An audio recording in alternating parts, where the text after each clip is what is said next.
Hey folks, Lee here once again. Welcome back to another 2010s era superhero review. Welcome back to another superhero review. Hope you all enjoyed my review of review of Captain America: The Winter Soldier, the ninth MCU movie that is on my channel right now. If you want to check it out, and remember, guys, it's the mass profile picture, okay? But this is a Spider-Man review because I'm wearing my Spider-Man shirt. Now, like I said, the mask profile picture. Make sure to click the bell or watch out for my community posts of the next videos I'm going to be doing, or if I update you on anything. If I don't do like an update video, what's going on in my life, certain things, just always be on the lookout for the community post, guys, to see what's going on with me or to see the next videos I'm doing. Remember, don't forget to click the bell. That should be on the channel for all personalized. That way, you'll know when I'm uploading a video here on my channel. And again, if you're new here, my name is Levi McNally. I've been here on YouTube for 11 years. I've been doing this is my new channel. I've been doing this for a couple months. I lost the account on the other channel, so I'm happy for this one. But I've been doing this for, I think, this new channel for like since June or something, or May. But anyway, and I've been doing a superhero marathon on my YouTube channel for those who are watching. I just say that to anybody who's first time watching one of my videos ever. Of the videos, the reviews, the set of reviews I'm doing a superhero marathon on my YouTube channel.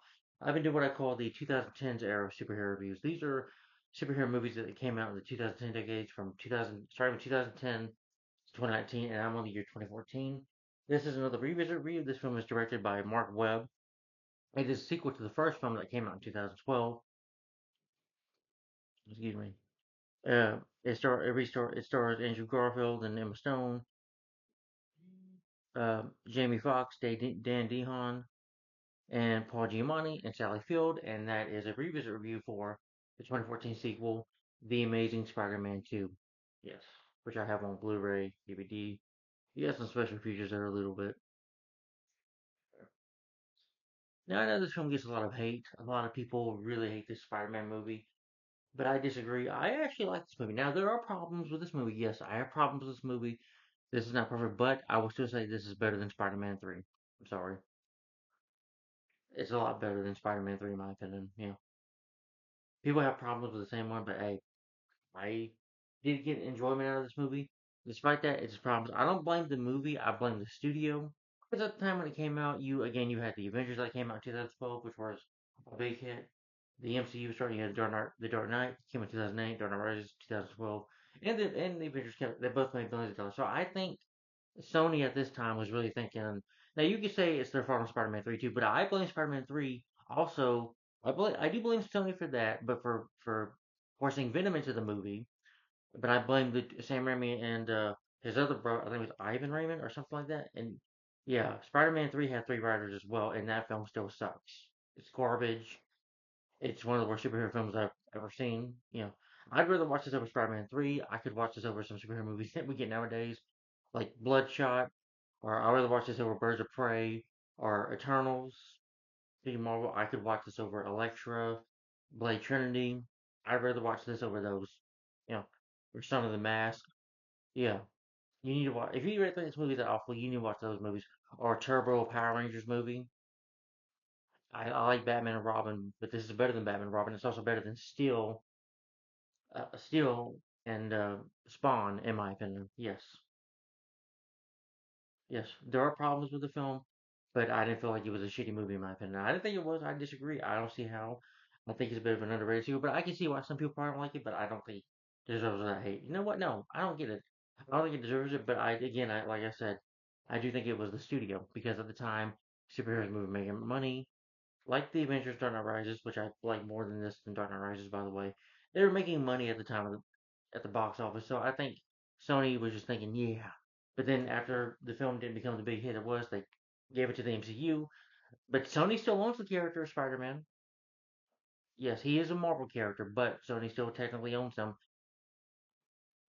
So with that, they of course made villain movies, which the Venom. I could watch this over the Venom movies. I'd rather watch this over Craven the Hunter movie or Venom: The Last Dance. Don't really care to see that, to watch that, or even it's better than Morpheus. So yeah, for what Sony did after this was even worse. So no, yeah. Anyway, this for the production though, Sony Pictures says the Spider film franchise is one of is one of our studio's greatest assets. We are thrilled with the creative team we have assembled to deliver more deeply into the world that Mark, Avia, Matt have begun to explore in the Amazing Spider-Man and Amazing Spider-Man 2. We believe that Mark, Alex, and Drew have uniquely exciting visions for how to expand the Spider-Man universe in each of these upcoming films. In March 2011, James Vanderbilt was hired to write the sequel to The Amazing Spider-Man. After describing his predecessor before Robert Upton and Alex Kurtzman, who were hired to rewrite the first draft following the year. Later joined Jeff Pickington, the screenplay credit went to Kurtzman and Pickner with screen story credit given to this trio and Vanderbilt. The sequel's villain was teased in the 2012 film. Webb stated that the origin story would further unfold in the second installment in June 2012. Webb said he was unsure of whether he would return. It was confirmed on September 28th that he would, of course, he returned to direct the sequel. He stated that he wanted to create a universe that was not only can withstand anticipate future storylines, but also working in itself for one movie. Andrew Garfield expressed hope to inspire the role. Inception said Schwartz was confirmed that he would do so, and Emma Stone was later confirmed to be reprising her role as Gwen Stacy. She signed a contract for 2 movies. The, the costume was completely redesigned, and I love this costume. This is my favorite. I'm sorry, this is better than Raimi's costume. Yes, I said it. I love that costume too, but this is my favorite costume ever in a Spider-Man movie. This has always been my favorite one. Hmm, that's just me. And they do beat my favorite to the comics. Following the mixed reaction to the costume from the first film, which again, I don't think that costume was that bad. Like some people complain, I didn't care for it. But watch Spider-Man: Homecoming when he fights Vulture at the end with that shitty looking suit. Yeah. And again, that suit was just him preparing. I would say this though, Raimi. I mean, Andrew Garfield's Spider-Man, Peter Parker did a better job building his suit than what Tom Holland did. He needed Tobey Maguire. I mean, he needed Iron Man's help to give him a suit. The eye lenses were changed to be much larger and solid white. Specifically, screen printed fabrics were used to allow the color of the costume to change in different lighting scenarios. The web shooters were also modified to be more streamlined with the suit. J.K. Simmons expressed interest in inspiring the role of J. Jonah Jameson, should the studio offer it to him. Electro was rumored to be the next villain. Jamie Foxx was given the role. That is, Foxx confirmed that he was cast as the character. During an interview with MTV, Foxx explained that the redesign of the character would be more grounded as well as details of his deception, which are based upon the Ultimate Marvel incarnation of Electro, which yeah, I know people complained about him being blue, but him wearing the green suit would have been a lot more cheesier in my opinion. Yeah. Some actors tested for Harry Osborn, but Michael Jordan also ran for the role. But he did go on to be in the Fantastic movie the next year, playing Johnny Storm, aka Human Torch. Danny Hill was chosen, and the funny thing is, though, him and Michael B. Jordan, they were both in Chronicle, together. Paul Giamatti was converted cast December as Alexis, I can't say it, but the Rhino character. Felicity Jones confirmed her involvement with the film under an enclosed role. Giamatti also indicated in October 2013 that he would return The Amazing Spider-Man 3 as well. Chris Cooper was cast as Norman Osborn. Shailene Woodley was attached to the role of Jane Watson. Woodley had included filming her small role, but Garfield, I think all those scenes were in her backyards. We had 2 or 3 scenes with me talking over the fence. By mid-June, they did cut it out, which I'm glad they did because we didn't need 2 love interests in here. You know, we have there will be spoilers in this review, by the way. We have Gwen Stacy. Leave it at that for now. Thank God. At least this film didn't do what Spider-Man 3 did. It didn't give us like another love interest and love triangle was going on and stuff. It seems like they wanted to avoid that. Yeah, I think they were going to save Mary Jane for another movie for the next film, which never happened. On February 14, 2013, Mark Webb posted on Twitter that photography had begun and that sequel was being shot on 35mm film in the automatic format. Instead of being filmed digitally as the predecessing film was, Sony revealed that would be the first Spider-Man film to be filmed entirely in New York State. A car chase scene that was filmed in Rochester because the speed laws are restrictive in upstate New York. It became the largest film production ever in New York State. The shooting film in Williamsburg, Brooklyn, caused some controversy as critics believed that this was insensitive and would cause problems with parking. The film's company decided to work with the community and agreed to adjust the production. Production has assembled a 200-person crew for the 10-day shoot in Rooster with a total number of 250 local crew members and 150 local extras. Webb posted on Twitter that filming was completed. For the visual effects, Sony Pictures imagined and designed the CGI special effects for the film. Digital composition of the film, including the scene with the Battle of Spider-Man Electro, took 1 year to complete. The sets of Times Square were built in Gold Coast Studios with green screens, and most of the scenes were digitally redesigned by computer. The effects team took over the 306 photos of the Times Square in order to recreate the location, and the animation team captured 100 billboards during the photography.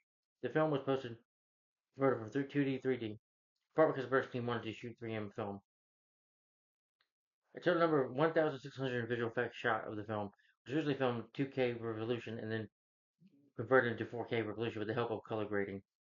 The film was mixed in I'm sorry, in the movie theater. The mix of both was completed by Paul Massey and David Kamar. A big credit teaser scene from Mexican Days Fish Festival added to the film after its London premiere. And yeah, with the film being made, the film had a big part of marketing. You had Andrew Garfield, Jamie Foxx, and Star started at the San Diego Comic Con in 2013, talking about the movie. But also for the marketing, you had the trailer, you had TV spots for the movie. I remember when I worked at TJ Maxx, well, I was part of the Google program. They sent us to TJ Maxx. I remember seeing, Spider Man's face on the, lunch boxes, on bags and stuff. So there was heavy marketing. McDonald's gave out toys for the movie. There was a commercial for that. You know, toys for the film.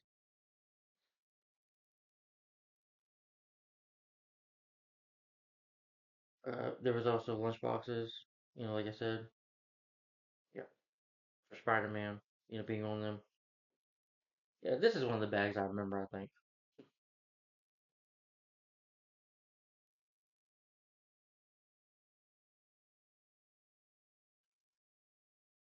Yeah, and of course there was a video game, which I played the video game.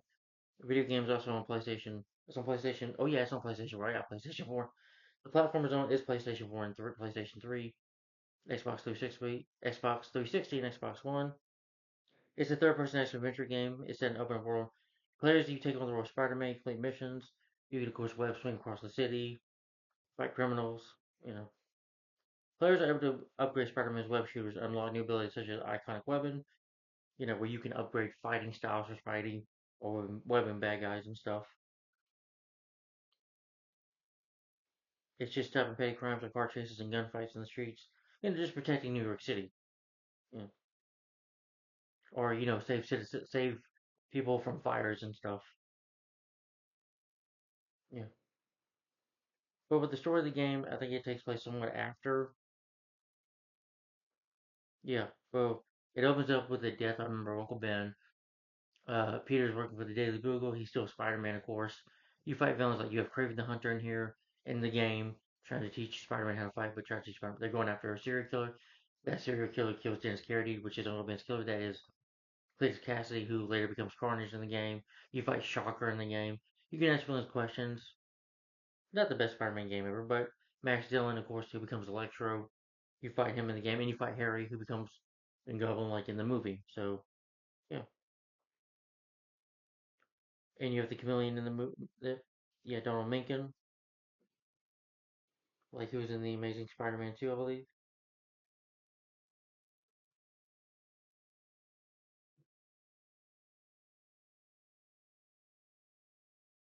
Yeah, definitely like to do video game playthroughs on this channel. I did it on my other channel, but if I do, definitely gonna be some Spider-Man games. I do get the 2018 game, and I do have the sequel Spider-Man 2. Just future represents. Mhm. But yeah, the marketing was nearly everywhere for Amazing Spider-Man 2. It was that crazy? I remember. Yeah, it's kind of a big deal when it came out. Or sorry, that might have been Lunchboxes afterwards because it was 2015 when I worked. Yeah, okay, I'm sorry. But anyway, for the cast of the movie, we have of course Andrew Garfield and the film coming back. Andrew Garfield comes back as Peter Parker Spider-Man. He's an over teenage boy who receives spider powers after being bitten, and is of course Spider-Man. I think Andrew just have been a Spider-Man costume in the movie to go to Comic Con, or that could have been something else. But that I remember that time in that commercial.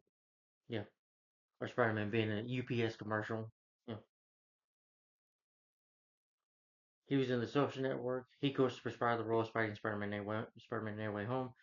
He played Desmond Dawson, the based on true story war film Hacksaw Ridge. I like Andrew as an actor. I think he's a good actor, but that's just me. And again, I think he's a good Spider-Man. And Emma Stone as Gwen Stacy, a high school student and Peter's girlfriend.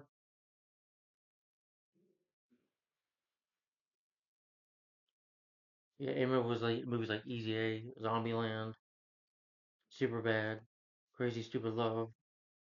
Yeah, I think a movie called La La Land as well. Yeah.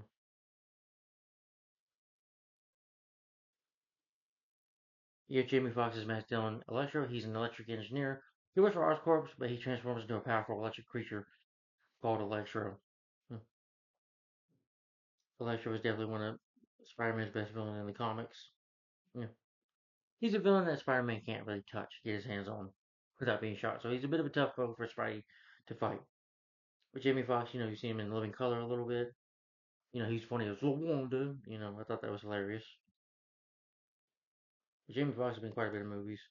I think Project Power, that's another superhero movie. He was in Dreamgirls with Eddie Murphy, Ali with Will Smith, Jarhead, Baby Driver, I remember him in that. And of course, he was part of the role of Electro, Max Dillon, and Spider-Man No Way Home. But this time he wasn't blue. In that movie, he wasn't. Oh, he had a small part as Baker in Toys. That was a Robin Williams film. That was his first movie. It was more of a small part. But Jamie's a good actor. He played the real life Ray. Yeah, Ray Charles in the movie called Ray. And I think he recently just did a movie with Cameron Diaz. That was on Netflix, or coming on Netflix, whatever. But Campbell Scott comes back as Richard Parker, Peter Jesse's father. He was in House of Cards, About America. Sorry, just trying to look up any other movie. He does look familiar. Jurassic World. Oh yeah, he was Watson. And Emmett Davidson's Mary Parker, Peter Jesse's mother. She was in Bridget Jones' Diary, Junebug, The First Amazing Spider-Man Course, Treatment, Mad Men, Grey's Anatomy, TV show she was on. Colin Farrell as Donald Menken.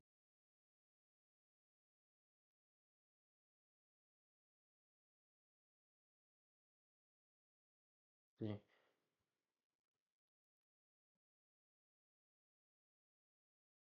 yes, sorry.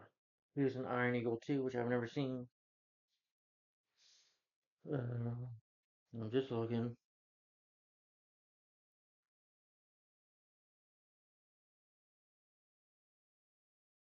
He was in Jack Ryan Shadow Group.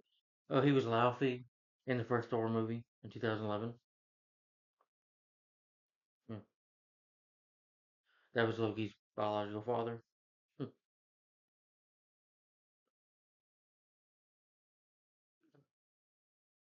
Paul Giamatti as Aleksei Sabusk, Rhino.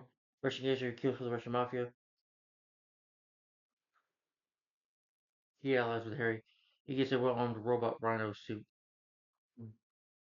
But you don't get a lot of Rhino in this movie, but that didn't completely bother me like it did some people, because Rhino's not a developed character. Hmm. Paul Giamatti used in movies like Big Fat Liar with Frankie Muniz, Amanda Bynes, My Best Friend's Wedding, Sideways, Man on the Moon, working that with Jim Carrey,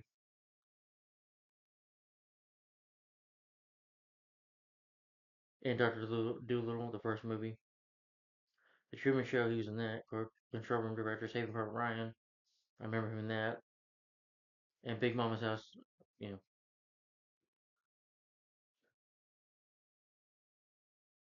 working with Martin Lawrence in that movie. In the Robots, he does the voice work for that. Dan Bowley, and he did Fred Claus, he was Santa Claus in that movie. Yeah. Saving Mr. Banks. And Sally Field as May Parker. She's Peter's aunt. Sally Field has been in movies like Smokey and the Bandit 1 and 2, uh, Forrest Gump, Heroes, Hooper, Murphy's Romance, Soap Dish, Mrs. Doubtfire. Yeah, I love Sally Field as an actress. She's one of the best, in my opinion. Dandy Han as Harry Osborn, Green Goblin. Dandy Han. Another movie, superhero movie, you want to tell me? It was Chronicle. Mm. And after this, after the Amazing Spider-Man, he's done some movies that, well, I've never seen. He was in Life, played James Dean in that. Trail in the Sea 1000 Plants, which I heard was a flop. Opening year, he was in that, that was directed by Christopher Nolan. Good actor when he's given a real good direction. Felicity Jones portrays Felicia Hardy, which I didn't care about her too much. But she's not really in this movie that much, which thank God. She, of course, was in Rogue One, a Star Wars story. Yeah. Terrible movie. And that's your cast. And the film is directed by, once again, by Mark Webb. He directed 500 Days of Summer. And screenplays by Alex Kurtzman. He did the script for the Transformers movies, Revenge of the Fallen, which I don't care. Star Trek and Star Trek in Darkness, which I'm not too big on. The one in 2017, I would call him the greatest writer in the world. Yeah.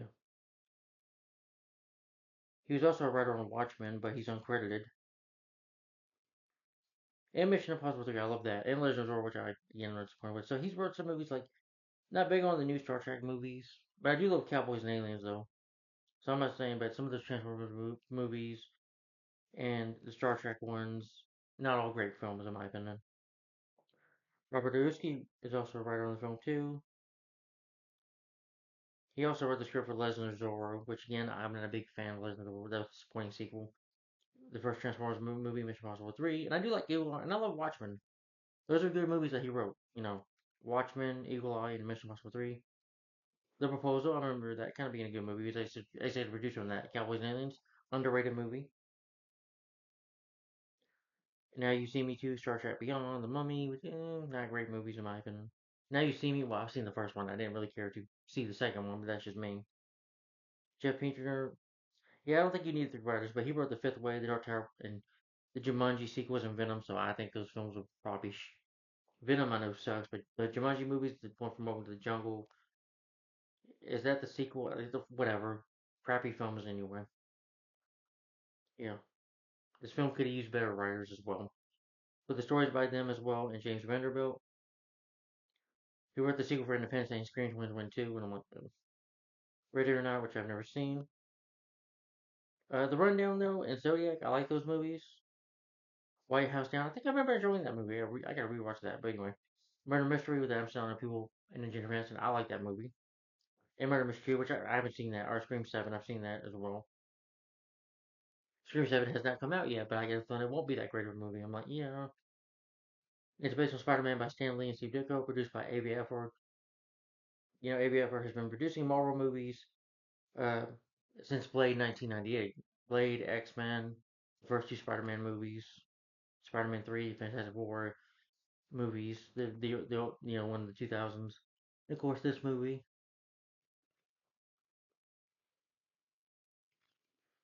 and then the Spider Man, yeah, Spider Man Beyond the Spider Verse. So, and Craven the Hunter, Matt Humish, this movie, Jumanji, the next one, Jumanji, and Venom the Last Stand. And Craven the Hunter, all such great, wonderful movies, aren't they? He was an executive producer on Spider Man Homecoming, Far From Home, and No Way Home. He did produce those. Um, yeah, those are the ones with Tom Holland, of course. Cinematographed by Dan Menil, who's worked on films like Enemy of the State. I love Enemy of the State with Will Smith and Gene Hackman. Great movie. Mission Impossible 3. Oh, the Star Trek in Darkness. And Star Wars The Force Awakens and the Bryce Skywalker. Yay. Beautiful cinematography, though, in those movies. I will say that, though. Enemy of the State, Mission Impossible 3, I feel like have good stories. I don't know how I feel about the Star Trek 2009 movie and the Into Darkness movie, but I don't care for Force Awakens anymore or Rise of Skywalker. But they do have beautiful cinematography in them. I'm not gonna lie. It's edited by Petro Scala, who's edited movies like JFK, Jackpot, G.I. Jane, Good Will Hunting. Love that movie. Gladiator, the first one, or the only good one. The first Kick-Ass movie. The first Amazing Spider-Man. Yeah. Oh my god, that film had terrible editing. Well, no, I'm sorry. Kick-Ass 2 did 13 Hour Secret of Benghazi, Alien Covenant, Solo, Star Wars Story, Ambulance, and Morbius. He did the editing for. No. Music's by Hans Zimmer, and the Magnificent. I do miss James Horner's score. Is probably my favorite score in a Spider-Man film. Second would be Christopher Young. Then third, I would put Hans Zimmer. I do like the score here, but the Amazing Spider-Man, I've always really liked that score. That's really underrated. But he's done scored, of course, the Dark Knight trilogy, which again I think is an overrated score. I do like his Pirates of the Caribbean ones though, and The Lion King, and Man of Steel. You know, he also scored No Time to Die, which I believe is the 25th James Bond movie. Anyway, I'm not gonna. Production companies: Columbia Pictures, Marvel Entertainment, Art Productions, Matt Tumlish Productions, Eastman Productions. It's Jibra Sony Pictures releasing. It was released May 2nd, 2014 here in the US. It's 142 minutes long. about 2 hours and 22 minutes. The budget was estimated to be around $293 million, just estimated in between. Box office, it made $716.9 million worldwide. So it was a hit, you know. Yeah, it got mixed reviews from critics. They praised chemistry between Stone and Garfield, the action scenes and visual effects, and Hans Zimmer's music score, but criticized the screenplay and the overabundance of plot lines, which I can see why. Fox portrayal of Lecter was met with mixed response, which I disagree with. I thought he was good, but some of the writing does give him some problems, though. Yeah, the film was still a hit, though. It's still it nearly made halfway close to money as Captain America: The Winter Soldier. But I guess it wasn't a big enough hit because I guess they wanted to make $1 billion, and I guess that didn't happen. They intended the film to launch in the Spanish film universe to make all these sequels. They wanted a third film. They wanted to feature the Sinister Six with Venom and directed. They wanted to make a Sinister Six movie. They planned, yeah. So Sony just had so much plans, and they jump it into this movie.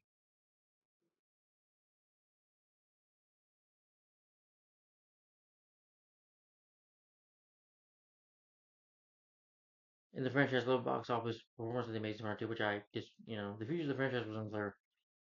It did. This movie was not that reason.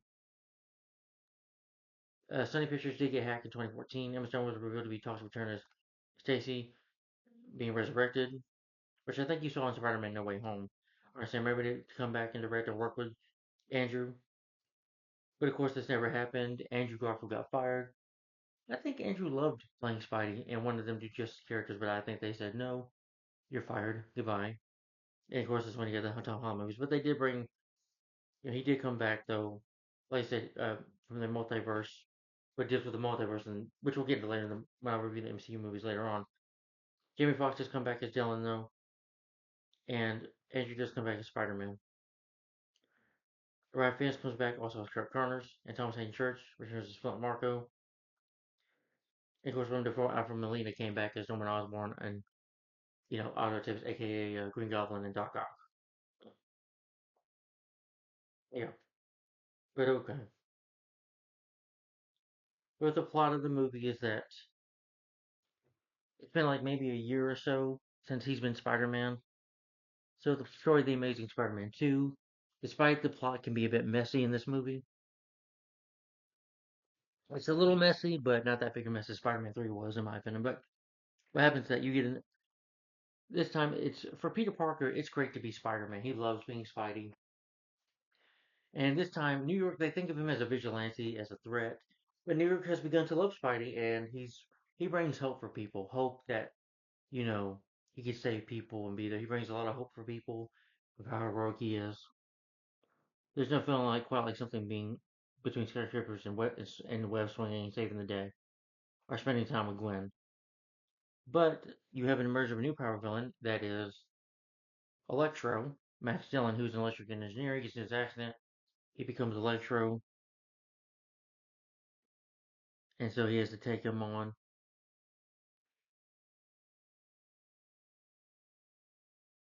He's got, and Electro is a foe that's more powerful than him, and a villain that he can't really touch without being electrocuted. Sorry. So it's a bit of a hard villain for him to fight. You know. And also, he has his friend come back. Harry Osborn, played by Dan Dehan, returns. He comes to realize all of his enemies have one thing in common: Oscorp.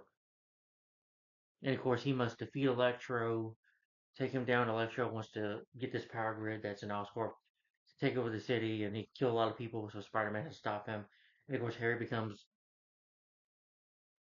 the Green Goblin, and he also has to stop him. Yeah, but sadly, he loses somebody he very much loves. Somebody dies in this film that he cannot save. Yeah, all while dealing with also finding about his father's past, trying to learn about his parents. More into mystery. You dive into that, and the whole thing with Oscorp going on with their hiding. So there's a bit of little stuff, plot lines going in the movie. But that's the story of the movie in a nutshell for you. But if you say there's problems with this movie, yes, there are. But that's because not the movie itself. It's some of the writing. I felt like it's just Sony they try to force us to understand everything is kind of like jammed into one movie here. They're just trying to rush. Because again, folks, superhero movies were profitable at this time. You had Iron Man, The Dark Knight, Dark Knight Rises, The Avengers. Those movies made billions of dollars, you know. And I think at the time they were just thinking about cash, the money. You know, he didn't. They don't care about us as fans. They don't care that we want to see something great and awesome. They just want to go ahead and force it down your throat. But yeah, despite that, I still enjoy this movie. So let me get to the Amazing Spider-Man 2. Give my opinion, talk about the movie itself, then give you my final thoughts. Maybe I'll read some quotes and then give my final thoughts and opinion on this movie and why I think it's underrated. But I could understand maybe why some people didn't like it. But uh, the movie is a different sequel. I mean, of course, it's different from the first movie. But the first movie, I would say the first movie is better. It's more constructive with the story, and you need that for a film. You need a more constructional stay story. You don't need to bring so many villains in. At least it was just a lizard. You didn't need to throw so many villains. That's what Spider-Man 3 did. That's why Spider-Man 3. That's the reason these films happen because of Spider-Man 3. You could say it was Sony, but I say it was Sony and it was Sam Raimi and the writers that screwed up that movie. Yes, Peter Parker dancing, you know, is what really killed that franchise. You know, yeah. But again, I think Sony just got greedy and they would never stop, of course. They're going to keep on making villain movies eventually because as long as they make some bit of money, like Madam Web, I'm sure this is better than Madam Web. They're going to keep doing it because they want the money. Yeah. Until superhero movies stop being profitable and people stop going seeing them in theaters and they start flopping, then they'll quit for a while. But the movie opens up in a flashback with former Oscar scientist Richard Parker. He's recording this video explaining his disappearance and the reason why. But this is when you had in the beginning of the first Amazing Spider film. He hears "Dad, Dad" when 8-year-old Peter's calling him. They flee aboard this jet.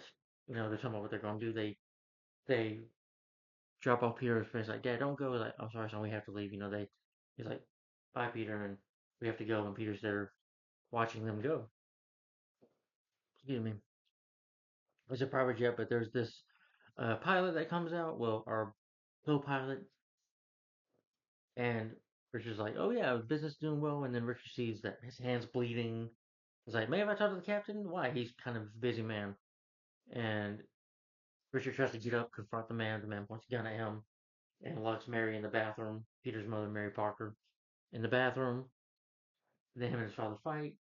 The shaky cam, the editing was not so good here, but they fight. But eventually, they're able to shoot the assassin. Mary gets shot, and you assume she dies from her wound. And that's when the plane crash happens, and his parents die. And then we open up in the present day. I guess he's been Spider-Man for a year, I would say. And I just love the opening. It is practical. Some of these movies do have practical effects, but I didn't think the CGI, the visual effects, were that bad in this movie. They're really good in this film. But I love the opening. Really good theme for Spidey. He's like, "Woo!" "What's up, New York? What you got for me today?" And web slinging, which is awesome to see on screen. In 3D, it would be beautiful to look at. Yeah, I'm a big fan of 3D, but having Spider-Man 3, Spider-Man swinging 3D, it's kind of like seeing that. And it's amazing. Yeah, he is an amazing Spider-Man. Again, the suit is awesome to see him web slinging. And pursued with these four dangerous chemicals, though, they're called plutonium through the city. Uh, Spider-Man swings and he knocks on the door. He's like, "Hey, hey, hey, criminal! I'm Spider-Man. You can call me amazing. You can call me lazy. Just don't call me late for dinner." He's like, "Oh, miss, huh? Well, I'm too slow." He's is like, "I'm a hero. What are you?" He's like, "I'm a criminal." Again, people complain about Paul Giamatti, screaming and being over the top. "I'm a criminal." But that's Rhino. Rhino is a silly, over the top. He is an over the top character. He's not developed. That's just Rhino. His Rhino. For the person said it before in the video, and I'm saying it now again, that the character's not developed. Rhino is a dumb character. There is no development of him at all. But Spider-Man, Alexius, Pachimani crashes the truck. The bad guys try to shoot, but Spider-Man webs them up. Yeah, and he nearly gets knocked out. He's like, that's something I gotta go do. He saves the chemicals. Like, nope, nope, you can go.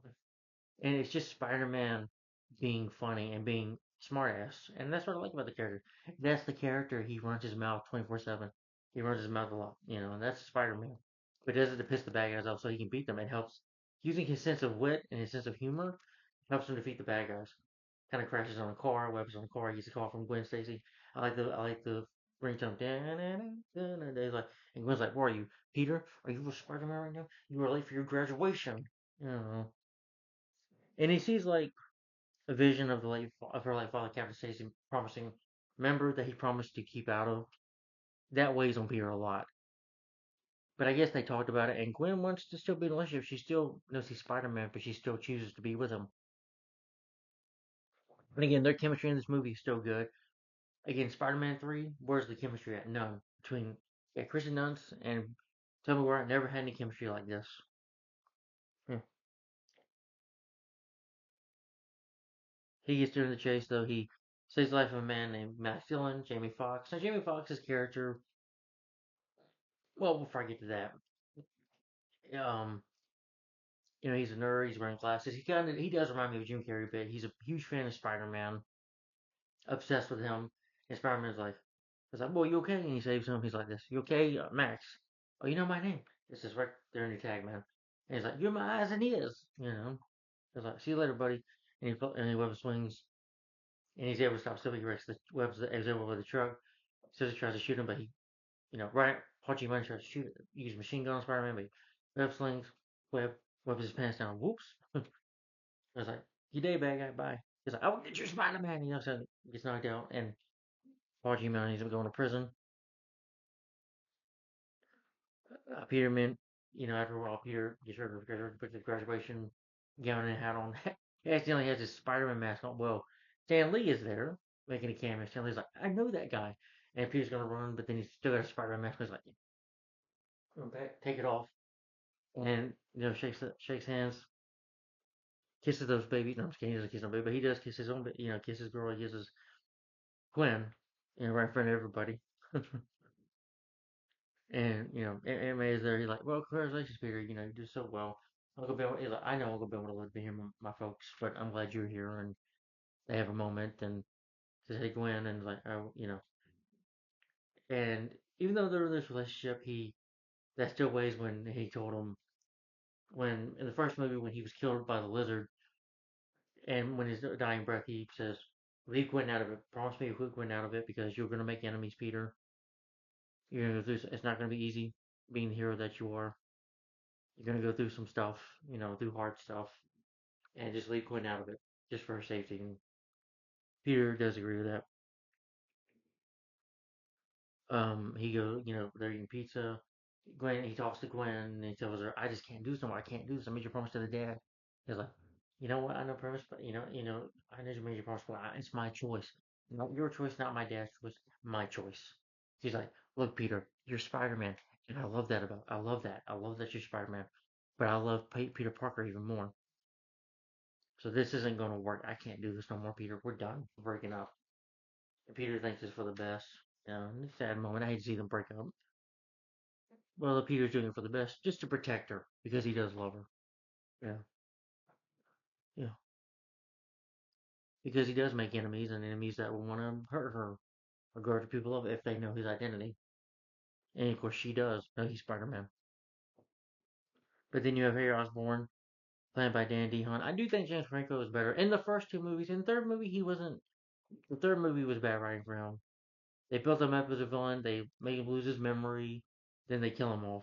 But Dan DeHaan, I thought he did fine as Harry Osborn. Goes talk to his father, Ron Osborn.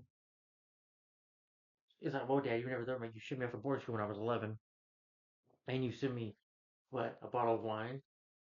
Compliments of when your workers did that for me."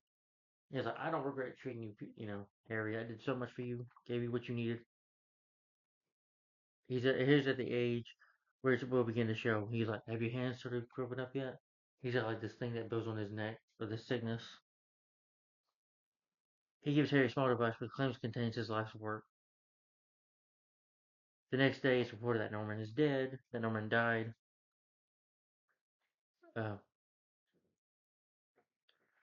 Max Dillon assumes that he and Spider-Man are best friends. Like I said, he does remind me of Jim Carrey, but where Jim Carrey, with the glasses on, of course, being obsessed with Bruce Wayne and thinking him and Bruce Wayne could be pals, and they're rejecting his idea. Even though he really doesn't know Max, and Max has he's so upset, he's like pictures everywhere in his apartment of Spider-Man. I think there's a lead scene where his mom is like sick, and his mother tells him, Max, you're nobody, you're a loser, you're just a dummy, don't like having you for a son. So his mom, people are mean to him and cruel to him, and he's been mistreated. Nobody wishes him happy birthday, dude, and I do feel bad for him though. His boss does out of respect, but does it in a cruel way. He also has moments in the movie. Well, it's in the least but a moment where he comes to work and his boss says, I'm from Spider. Was like, well, then I'm Spider Man. He's like, you're not Spider Man. He's moments of losing his temper or psyche in his mind. He's kind of a little mental up here in the head, you know.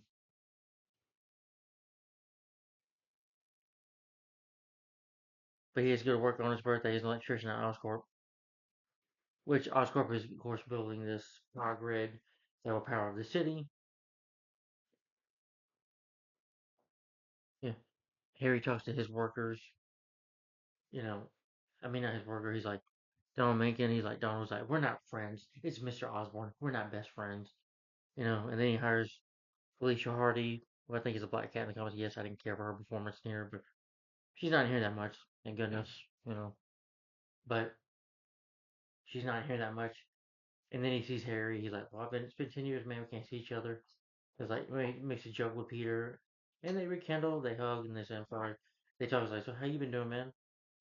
They just catch up on things. Tells them about, they talk about Spider-Man and lizards happening and the guy trying to turn the city into lizards. And he's like, Spider-Man, could be Spider-Woman. We don't know. Nobody knows who he is. But he gives people hope. Hope. Hmm. Yeah. Even kind of makes fun of the costume, I guess, too. But it was asking them to catch up. But Donald Megan is watching them. And basically, he's told, on his birthday, Max is told to go fix his electrician problem. So, yes, they got these electric eels in there. I guess for some reason to help with the power grids. They need them for maybe their blood or something. I don't know. I'm not a scientist, folks. But some stupidly somebody left, you know, they keep in these containers, these large containers. Apparently somebody left one of the containers open, and Max is like, I need help fixing this power grid. I don't know what to do. Can you help me? He's like, I'm off, Max. See you. I'm going home. I'm like, wow. If it was me, I wouldn't have done it. I'd be like, if I don't know what I'm doing, I might put myself in danger just for my job. But Max, sings happy birthday to himself. Happy birthday, dear Max. And shots himself, falls in the water. You know, Leisure Gills have some abilities, that I guess they do tests on them. And when they bite on him, that's when his body turns blue. And Donald Macon, they want to keep it a secret, hush hush. You know,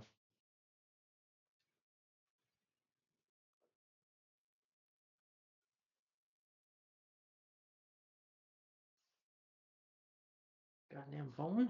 Oh, yeah. Where was I? Yeah. So it becomes well, it doesn't become a life show full. Well, it's when his body's damaged. They consider him dead.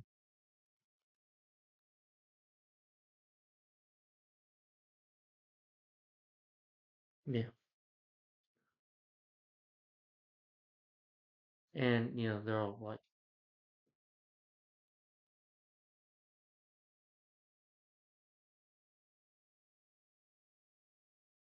and Harry has to become the CEO, by the way, of Oscorp. Is the heir to it after for his father. Yeah. Mm. And I thought the two were good friends. And so were Peter and Harry and James Franco and Tom McGuire. You know,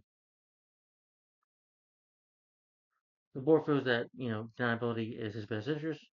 He goes on about his 20-year-old kid with a $200 billion company doesn't understand what his dad was thinking. Points out that everyone on the board of lawyers that someone should have questioned his sanity in the end. that someone could have had him clearly incompetent, which would have made the current conversation a whole lot easier. When the corrupt lawyer tries to explain, call him Harry, he's like, first of all, saying, "This Mr. Osborne, we're not friends." When he notices Felicia, he tries to make her his secretary, his new assistant.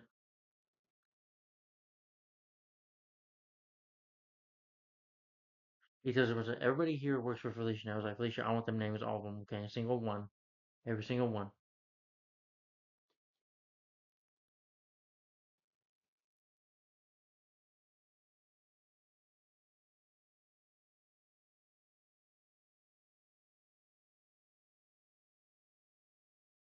A little later, though, Peter goes to meet Gwen, and they want to, even though they can't feel the ship, it's like they just want to, people start there just being friends. He's like, "Okay, we gotta have some ground rules."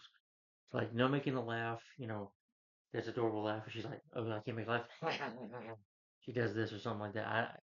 Suddenly when I do it, when she does, it's very adorable. He's like, "See, no touching your nose." She's like, "Okay, no saying I look amazing," and she does look amazing though, by the way. And she's like, "Don't say that. It's a little uncomfortable." But meanwhile, after he talked with Harry and stuff, caught up with Harry. Then meanwhile, they Oscar was trying to cover it up. Then Max Dillon, Max wakes up in the corner, or he wakes up in autopsy because they think he's dead. He grabs a jacket and heads out. He walks outside. He hungers. He walks out. He's just confused. He's kind of wearing, he's wearing a black jacket with a hoodie, black pants. Trying to figure out what's going on. He's scared. Doesn't know what's really going on with him. He touches a car, and he has this thing to eat, like have a feed on energy. He goes to the downtown Times Square, grabs it, and touches the electricity. There's also a scene that when he goes electric, when he starts, everything starts falling up off his face. Yeah, this electric razor almost falls in, but he's able to catch it. You know, not understanding his power. It feels even more energy. Gwen tells her that she got an opportunity. Means to go to England for Oxford. Before they discuss it, Max shuts off the power grid, and Peter, of course, his Spider-Man is going off, takes off his jacket. Before they continue about her going to England for college, and she sees Peter's jacket and shirt and shoes. She's like, "Yeah, what I got to deal with." Yeah.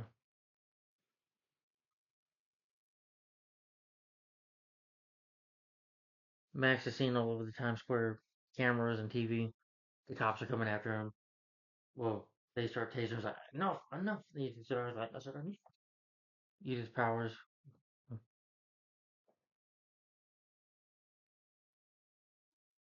And Spider-Man attempts to calm the situation down. He's like, "Yo, Sparkles." He's like, "Spider-Man, you remember me? You know, remember my name? You saved me the other day." He's like, "Yeah, I remember your name. Of course, you're my eyes and ears." He's like, "Max, Max." Max just came right to me. He's like, "Max, I can see you're scared and calm. I don't want them shooting at me. They won't shoot you. Nobody shoot my friend Max here." And Spider-Man is trying to calm him. Instead of fighting him or trying to jump into a fight, he's trying to talk to him, which I liked. He even did the same thing with the lizard, Dr. Connors. He tries to talk sense into him. At least this Spider-Man tries to talk to his enemies, tries to help them. I hate to say it, but Toby really ever did that. Even though, yes, you can say he didn't know Green Goblin, but he knew Doc Ock. He could have tried to help him at least. I wish in Spider-Man 2, don't get me wrong, it's a great movie. It's better than this movie, but I do wish that we saw Spider-Man, Peter and Otto do like more security stuff, more not security stuff, but more scientific stuff. Work on science to become good friends. I wish a little more for that in the second movie.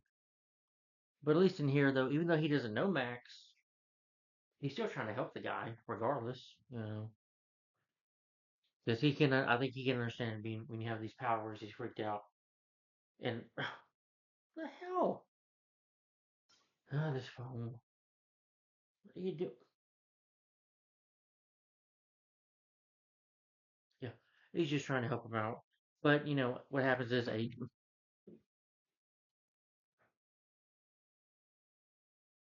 what happens is a trigger finger cop tries to shoot at him. You know, because he makes a move by accident. He's like, "Make a move, you take a shot," and the cop shoots him off, and Spider-Man.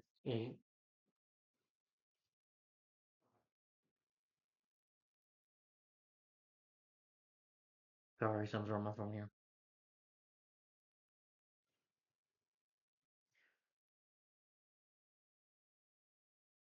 But Spider-Man tries to web swing at him.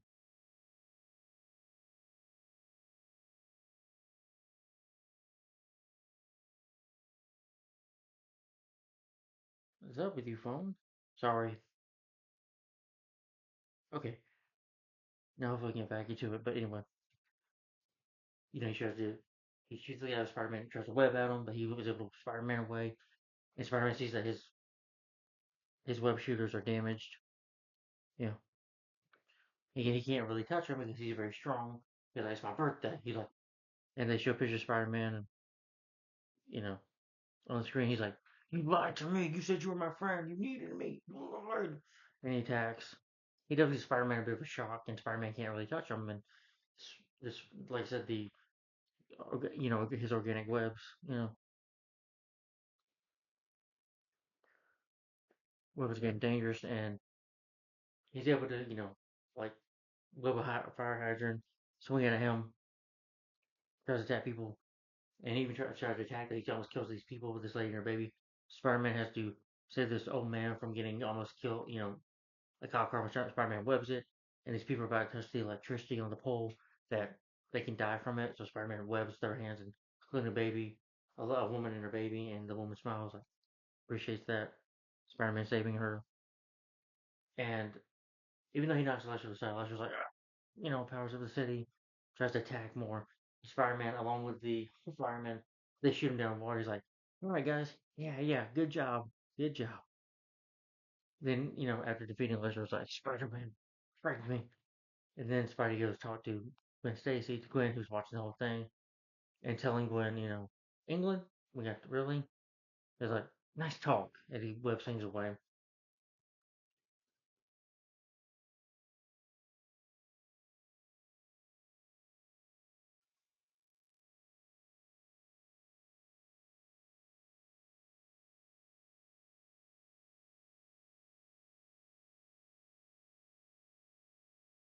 And he gets taken to the Ravencroft Institute prison.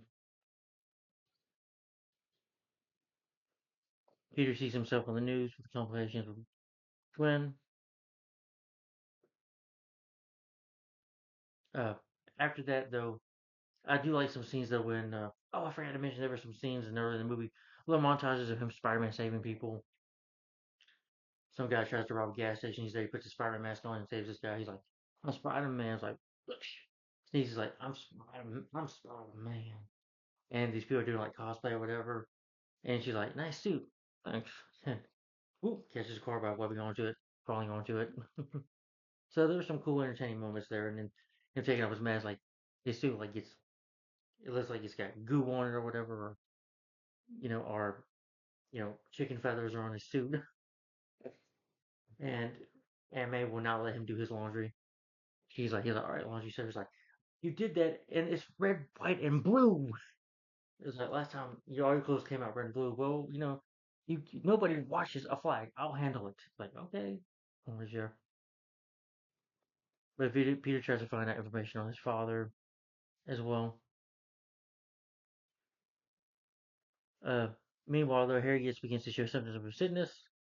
He uses the device his father gave him to access computer files of Oscorp, where he stumbles upon documents that contain the video of next generation military body former. It features an enhanced mobility unit. Then he stumbles upon the Double Zero project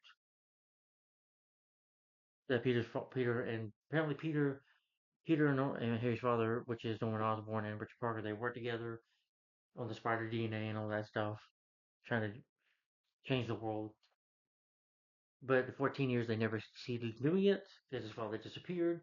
He brings Peter over to talk about it. He's like, Peter, I do have one answer. That's Spider-Man. I can get a sample of his blood. It can save him from dying. He's like, Peter, please talk to him. Please, I'm dying. Yeah.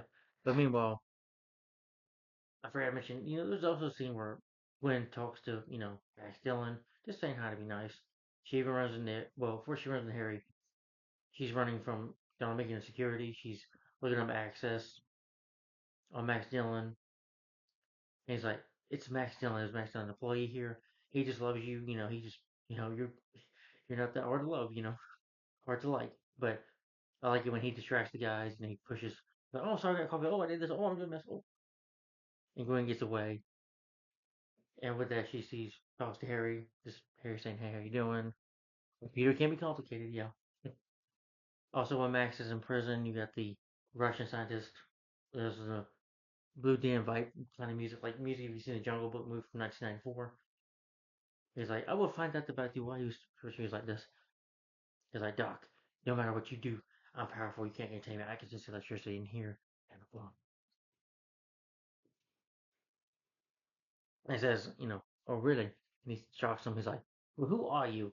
He's like, you know, I want you know how powerful I am. He's like this. He's like, you better kill me, Doc, before because I'm gonna kill the light. We're gonna live in a world without power. Without a world without without Will, a world without Spider-Man, and everyone even know will see me for who I truly am when I get out of here. I'm gonna go in that power grid. I'm gonna take over. He's like, who are you? He's like, don't you know? I'm a lecturer. And they just put Ledger back in the tank, water. Peter starts to look at some YouTube videos, which some people do that. Describes how bears can hold a certain amount of charge. He tries to create this for his for his again web shooter. He tries to put electric charges in them just in case to prepare for the next time he has to fight him. That was nice. Yeah, you can say people can laugh about his YouTube and stuff. Hey, a lot of people look up on YouTube on how to do things nowadays, don't we? Oh, that's when Harry called him. Sorry, I just go over my reviews. Sorry. Yeah.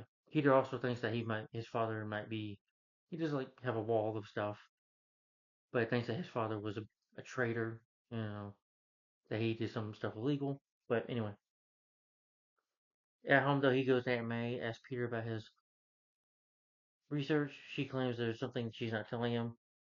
And she's like, points out, like, you're my boy, I took care of you. Your father, scientific, stupid aunt, we took care of you. I fed you, brushed your teeth, gave you some brush your teeth, gave you a bed to rest on, gave you a home. Loved you, Peter. You're my boy. He's like, I know your boy. And that sad moment, she's crying. And she's like, I'll tell you. She says about his father left him. Turns the little boy with an explanation, without an explanation.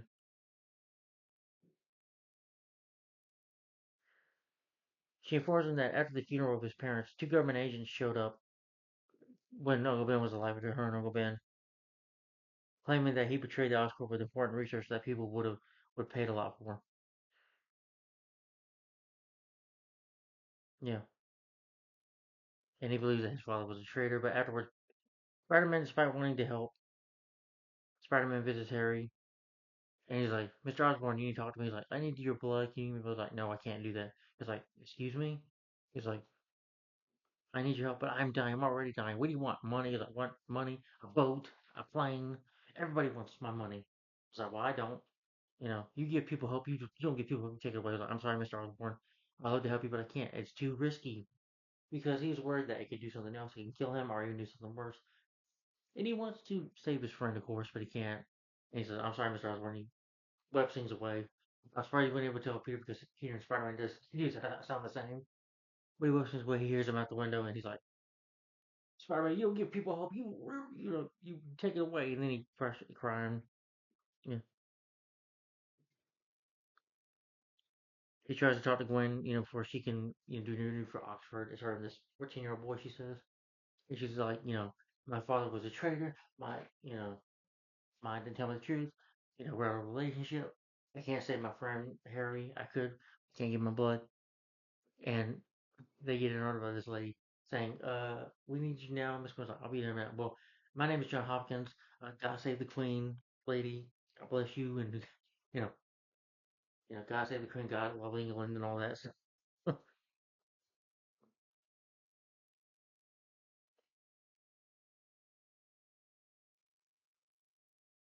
And she's like, Peter, I can't do this. I'm like, but I love you. But we can talk later. He destroys the college he made and throws the calculator at the wall. But on the tokens, it says Roosevelt on it, and Peter did some research on it, and he goes to the research. I mean, he goes to the train, and learning that his father was not a traitor, that they were planning on building soldiers and doing something really wrong with it, that no one was up to no good with it, and so he put his own blood in the serum so that they could never get it, and he had to run away. But eventually, this brought him trouble, and that's why him and Mary had to run. They had to take Peter to Aunt May. Let me see, they loved him. You know, Oscorp, of course, covered it all up. You know that they were planning to kill Richard May Parker, because Richard knew too much. You know, Harry gets frustrated with things and going. Felicia asks for his well-being.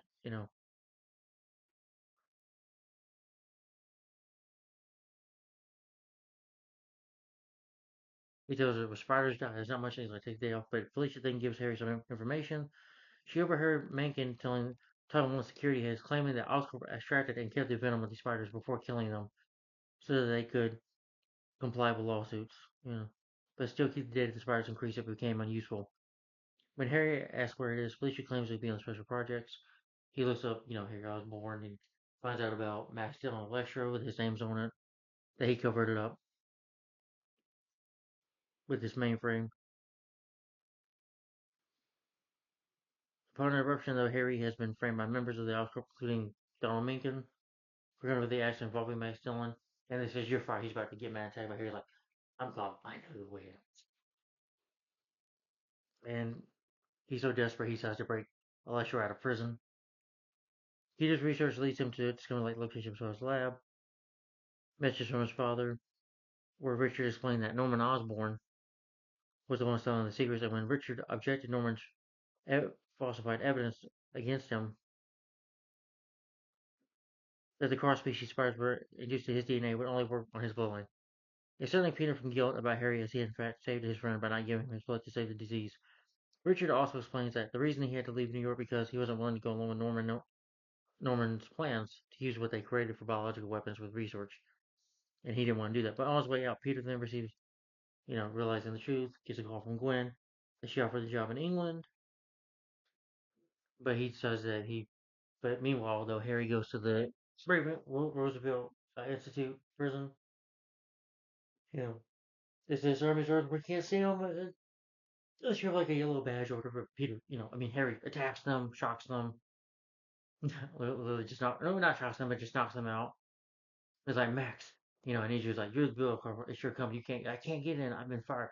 Currently, I'm not the CEO anymore. So I need you, Max. I need you." Max is like, "What?" Max is like, "You need me? Like a friend? You need me?" "Yes, Max, I need you. I know how it's like to be alone. I know it's like to have a good friend." And it's like, "We could be friends." And he gets mad. He, gives him a, like, it tases him and it powers him up. And Electro kills the guards. He shocks the Russian scientist doctor, but he grabs him, puts him in the machine, and it'll take him to the water and it'll shock him to death, and it kills the Russian scientist. He's like, "I had a friend once too, but it didn't work out." "Yeah, same, me too." He's like, "Ooh, buddy, we're gonna work together." He's like, "Fine, let's go catch us Spider Man." Mm. And eventually they come at gunpoint, pointing down Mencken, and it says, "We're here, to find the equipment."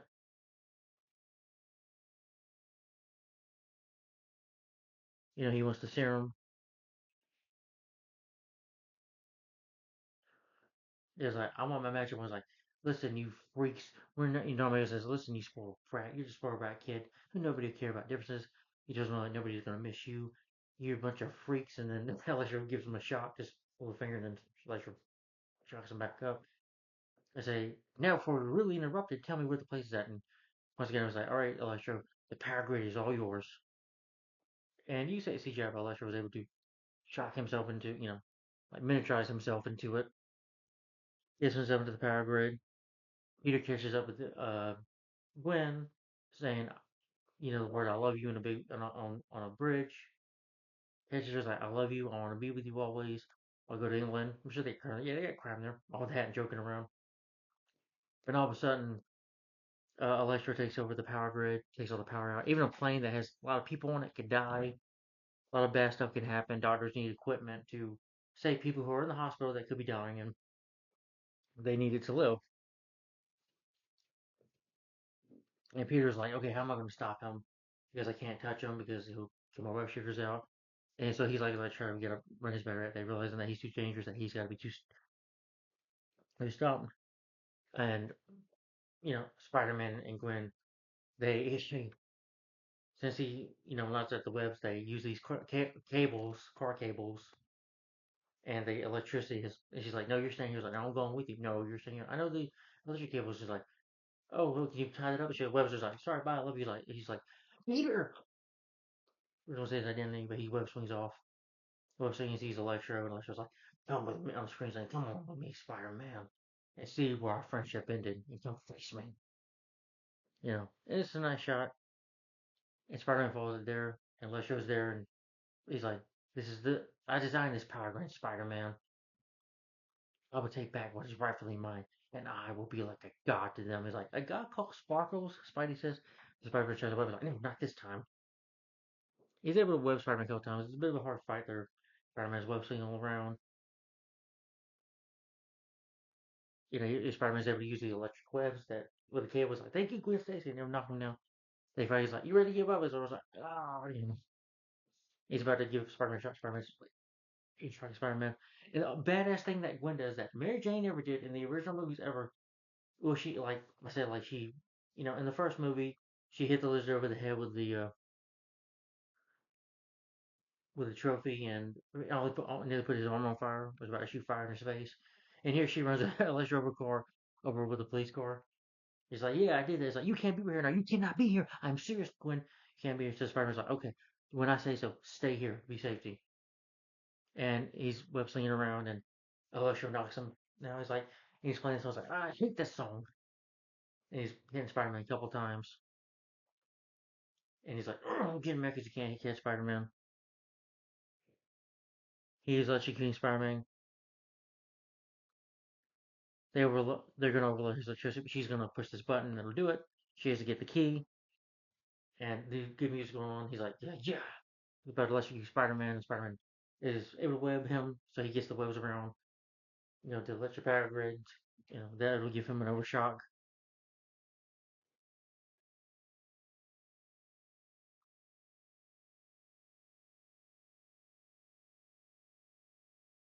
And he's like, with the web down, I was like, Gwen, do it now, and Ellie's was like, yeah, grab him, about to kill him. Very come close up as Spider-Man there was well clear, like, Gwen, do it now. Gwen pushes the button, and it shocks back at him. The power comes back on, and his battery's draining, and Electro blows up. Guys, but we do see him in Spider-Man No Way Home. This time not being blue, but he dies, and they're like, yeah, no, we talk everywhere. But then Donald Menken and Harry Osborn, who Harry took the serum, but it turns I think he kills Menken in the deleted scene, but it was also the deleted scene of him turning on Goblin. I do love the way Goblin looks. This is the best I think Goblin has looked in a movie. You need to give him more of a creepy smell, laughs, and he's able to control the device, the glider. I think there's like a gadget on his head, like a earpiece on his face, head right here, allows him to control it, and he's like, he's like, he's like, Peter, you're Spider-Man. He's like, when you said no, you said, when you said Spider-Man said no, you meant you said no. You took my hope away, and I'm gonna take yours away. So he grabs. He's like, no, don't take it. And Spider-Man can't wheel up in the air, of course. He's like, you no, don't fight me, don't hurt her. And he's like, let me go. He's like, of course, he drops to her death. They go into like in this clock tower. Goblin takes Gwen and drops her where Spider-Man catches her. Well, they fight. They fight a bit. Some of the editing is not the best, to be honest, but they fight. Decent little fight. And he has to, she's holding onto a web for safety. And he's choking Spider-Man. Spider-Man's able to web his hand before he uses his weapon or kill him or to cut the web. It webs his neck, but the web gets loose. Goblin, Harry gets knocked out. He tries to go save her, and He tries to web her stomach just to catch her, but it's too late, and she hits the ground and slams her head and so hard that she dies from the impact. And he's like, Gwen, no, no, no, no, Gwen. And sadly, Gwen doesn't, and he's crying. That was a real sad moment. Disney made me cry. You know, she falls in a, you know,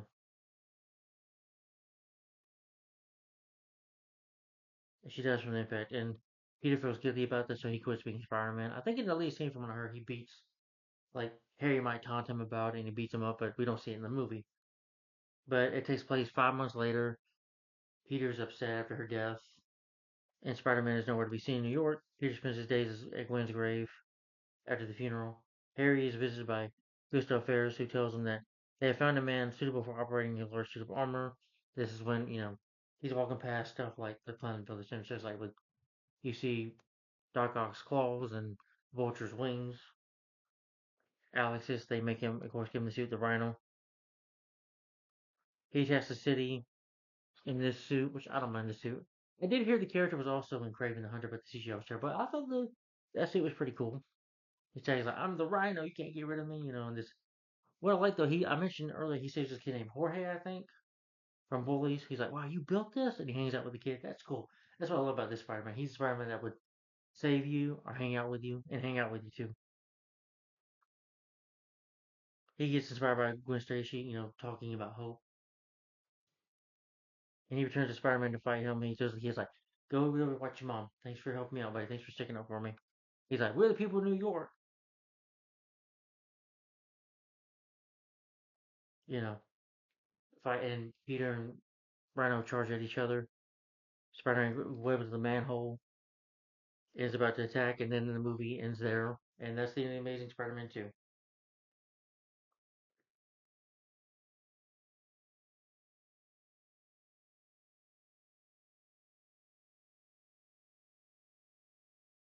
Yeah.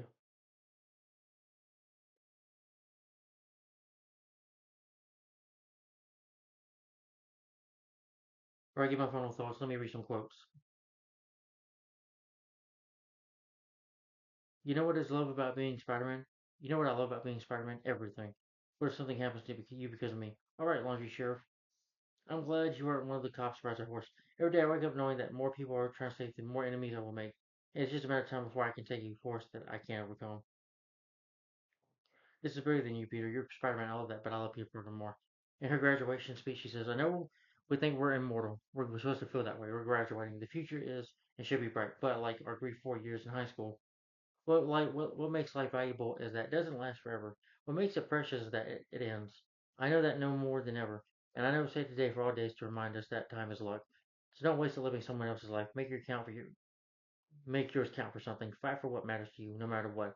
Because even if you fall short, or better ways to live up. It's easy to feel hopeful on a beautiful day like today, but there will be dark days ahead of us too. There will be days when you feel alone, and that when you hope is needed, no matter how buried it gets or how lost you feel. You must promise me that we will hold on to hope. Keep it alive. We have to be greater than what we suffer. My wish for you is to become hope. People need that, and even if we fail, we better ways there. What better is the way to live? As we looked around here today, at the people who helped make us who we are. I know it feels like we are saying goodbye, but we will carry a piece of each other that we do next to remind us that we of who we are and who we are meant to be. That must be pretty cool to have all the world see like that. I wish you like that. I wish I had that like him. You set me up. You lied to me. It's my birthday. Now it's time for my candles. You do realize you locked me in a person that runs electricity. I can feel it in the walls. I can feel it in my veins. No matter what you do, you can't contain it. It's a force of nature like me. You want to know how powerful I am? I'm gonna kill the light. Soon, everyone in this city is gonna know how it feels to live in my world. A world without power. A world without mercy. A world without Spider-Man. I had a friend once that didn't work out. Let's go catch a spider. You want to be the hero now? Gotta pay for the price. Remember me? Do you know me, Spider-Man? It's time to meet our destiny. You're too late, Spider-Man. I designed this power grid. Now I'm gonna take it back. Perfectly mine. I will show everything, and we'll be like God to them. But she never saw this coming. You're gonna want to see this Oscar Prize under you and surveillance. My father spent more time watching you than me. You mean people are pissed off because he tried to turn everyone you see into giant lizards? Say hello to Aleskis. I am the Rhino. I told you I'd be back. Mm. Imagine I would die looking at my son and seeing you a stranger. You have such potential, Harry. Such pure intelligence. And throwing it all away. No, you threw me away. You kicked me off boarding school when I was 11 on my 16th birthday. You sent me scotch when your sisters did. Anyway, I'm pretty sure because the court said, with compliments, Norman Osborn, I don't expect forgiveness from you anymore. I don't believe in miracles. How could you possibly understand that your child has had to be sacrificed for something greater? Not just for me. Anyway, it's about when, yeah, I don't read too much dialogue. Not saying it's bad, but anyway, I do like the dialogue in the film. But let's get to what I like about this movie, what I enjoy about it. Now, I do enjoy the Amazing Spider-Man films.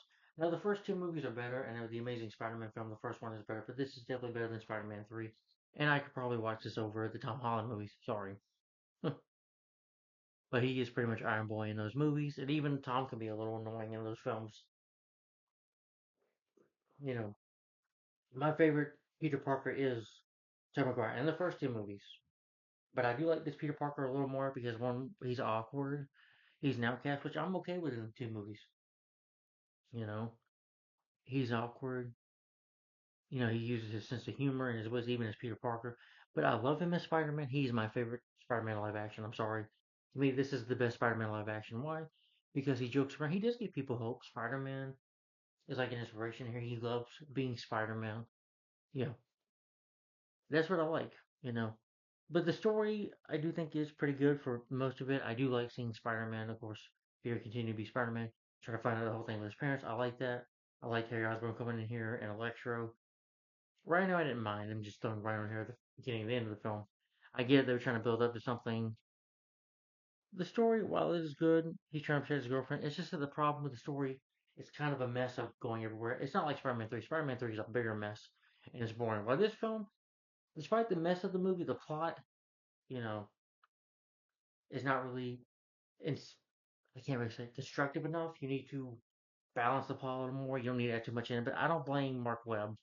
It's a bit of the writers and stuff. And I don't mind Electro being blue, I thought. I think Mark Webb does a good job directing, but I just feel like Sony does interfere a lot with this movie. Why? Because it seems like they were rushing to get finished. They wanted, they're trying to be like the MCU, and I'm like, no, you're trying to build up something, and it doesn't work. Their film Madam Web, and I'm sure Kraven the Hunter failed at the box office. Yeah, why? Because the three writers on this film that wrote some of the Star Trek movies and Transformers, yeah, not the best writers to have on a Spider-Man film. You should have got the writer for Spider-Man 1 and 2 in these movies working. Avi Edward, I do think he's a bit to blame too because I think he's trying to force these Spider-Man movies and probably hell, I think he works on the Venom movies too and probably because he does because they're trying to force it down your throat because they're trying to make money. You know, the story you don't need. You got three writers on the film. You got four people, including James Vanderbilt. Might be incredible. He's working on the story. The story needed to be more constructible. It needed to be more balanced. You're kind of going everywhere. Despite that, though, I do love Spider-Man in this film himself. I do think that that's a great poster here with Spidey, and I do love the best thing about it is Andrew Garfield and Emma Stone when they do have good chemistry. As Peter and Gwen have good chemistry. I love their relationship. You know, and I do like the villains. I do like, especially, I like Jamie Foxx's Electro. I think he's good. Yes, I will say he is a bit of a ripoff of Jim Carrey. The Riddler, that's one problem, but I do think his dialogue was good, and I didn't mind him being blue. Blue's my favorite color, so I was okay with him being blue. Again, you gotta think at the time if they gave him the green suit, it would have looked a little more funnier. I can't see him in the green suit; it just would have been ridiculous.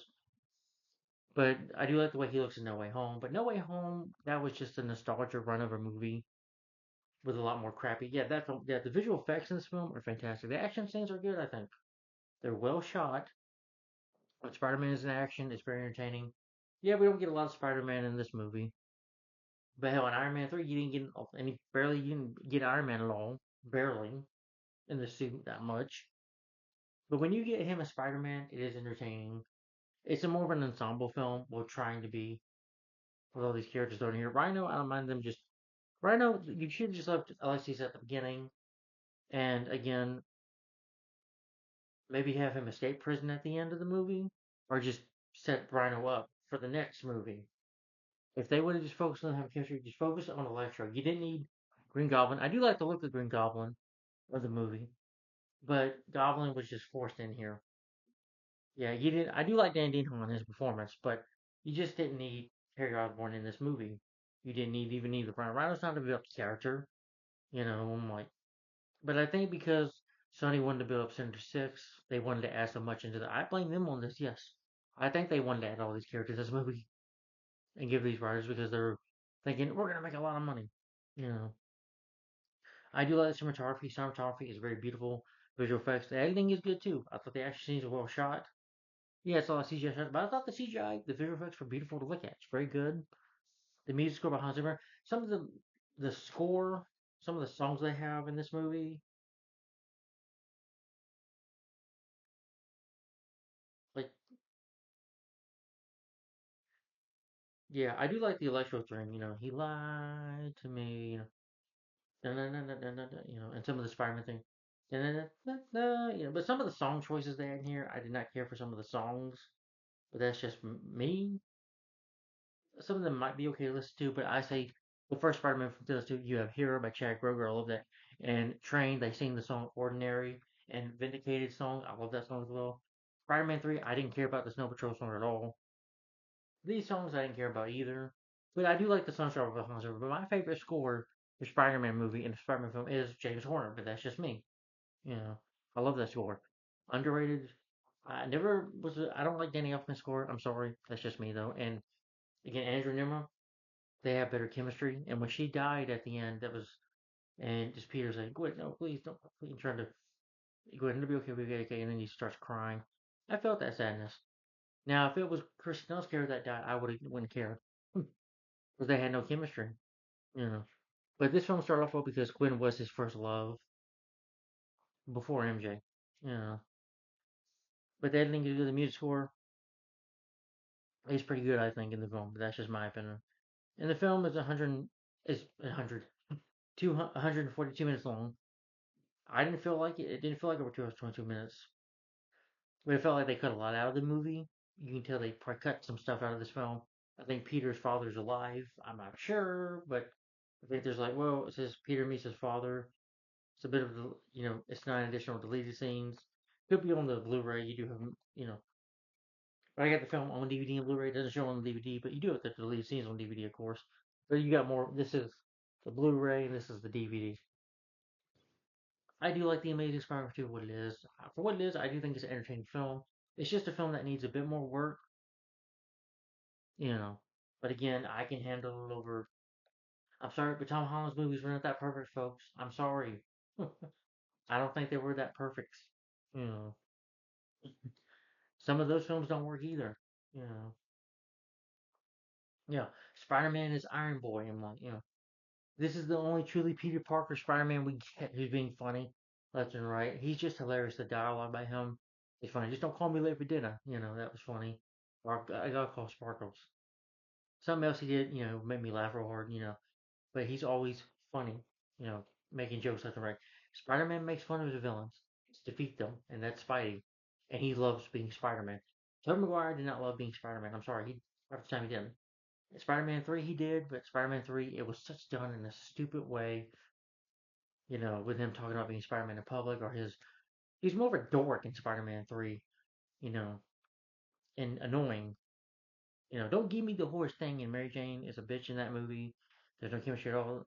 Topher Grace is awful. You want to talk about Jamie Foxx being bad? Like, no. Watch Topher Grace as Venom, Eddie Brock.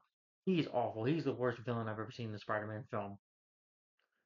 Yeah, and Sandman being the killer. Yeah, Sandman didn't need to be in Spider-Man 3. It should have just been Harry. And like in this movie, it should have just been Electro. Just keep it down to one villain. And Oscorp was the villains too. In the whole plot of the parents going on with the mystery of his parents.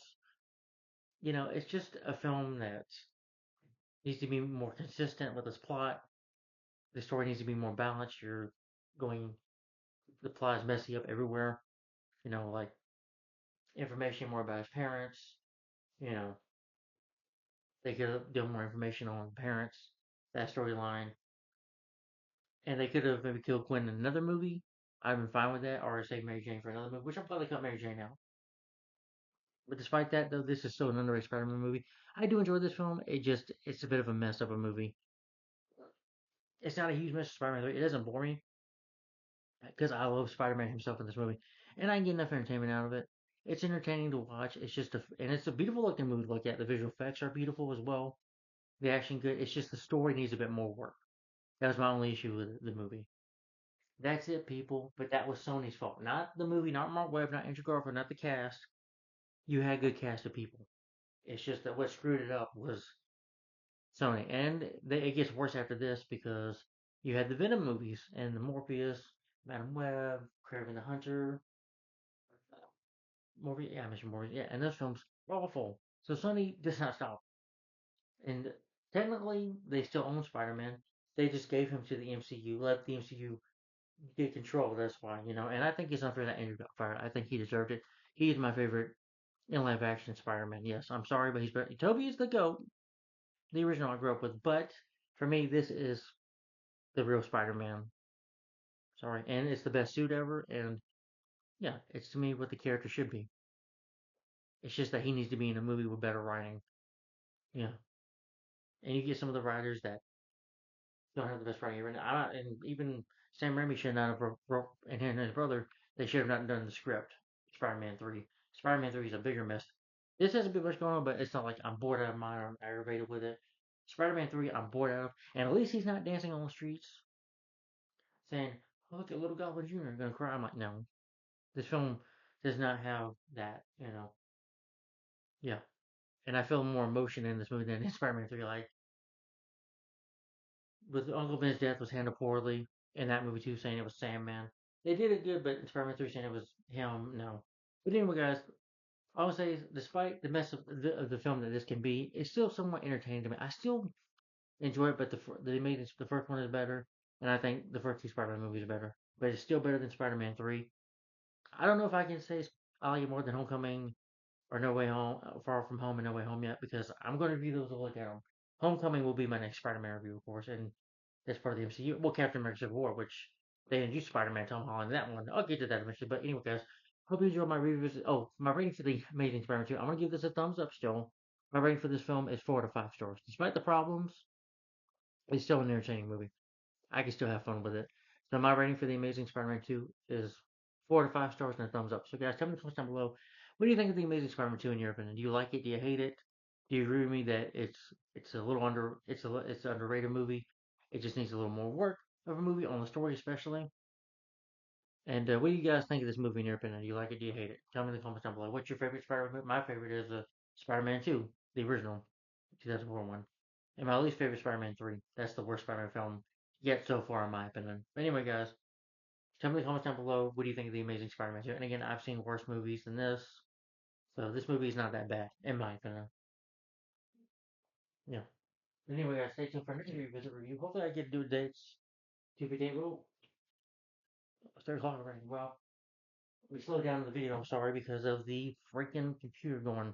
I mean, my phone going crazy. But anyway, the next revisit review will be the. Sorry. I guess the seventh X-Men movie, the seventh X-Men film in the franchise. X-Men, another X-Men revisit review. And this was my last Spider-Man revisit review, by the way. Next will be Homecoming, which will not be review. I never read that on my other channel, but it'll be a new review on this channel for Spider-Man Homecoming. Will not be a revisit review. This is one more revisit review for the X-Men films. That is the 2014 superhero film, the seventh X-Men film in the franchise, X-Men Days of Future Past. Yes, which will be a revisit review, and the last X-Men revisit review too. And this was the last Spider-Man revisit review. So guys, stay tuned for X-Men Days of Future Past coming up next. So stay tuned for this.